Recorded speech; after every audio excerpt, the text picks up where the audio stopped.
Pinagpapaliwanag ng Land Transportation Office ang nakarehistrong may-ari ng sasakyan na nakunan sa isang viral video.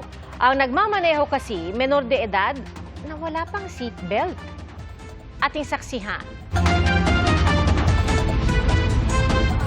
Sa viral na ngayong video, marami ang nabahala na makita ang menor de edad na nagmamaneho ng kotse sa isang kalsada. So mga guys, ito pala ang natin, dinidrive natin, matik pala ito. Yan. Wala nang ang suot na damit pang itaas, wala pang seatbelt ang bata habang nagdadrive sa pakurbang daan.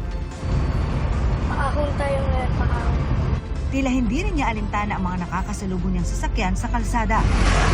Ang video na ipinostong linggo ay may mahigit 6.7 million views na ngayon na nakarating na rin sa Land Transportation Office. Ayon sa LTO, sa Mindanao kinuna ng video at tukoy na nila ang nakarehistro may-ari ng sasakyan. Nag-show cause order na po tayo doon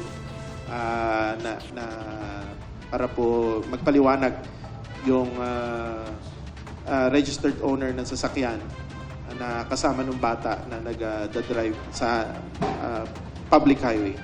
Sa ngayon, wala pang detalye ang ahensya kung sino ang kasama ng bata at pumayag na magmaneho siya ng sasakyan. Base po dun sa video yung nakasama ng bata, relative niya. Malamang po yung magulang. Sinusubukan naming makuha ang pahayag ng mga magulang na naturang menor de edad pero wala pa silang tugon. Ilang ulit nang nagbabala ang LTO kaugnay sa mga menor de edad na nagmamaneho ng sasakyan. Kabilang sa mga posibleng paglabag ng may-ari ng sasakyan pumayag sa pagmamaneho ng bata ay reckless driving. Ipinagbabawal din ang hindi pagsusuot ng seatbelt.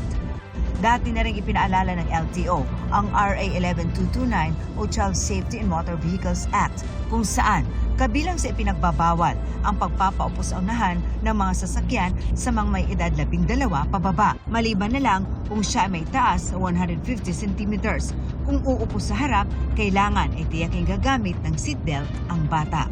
Para sa GMA Integrated News, Marisol Abduraman ang inyong saksi. Mga kapuso, maging una sa saksi. Mag-subscribe sa GMA Integrated News sa YouTube para sa iba't ibang balita.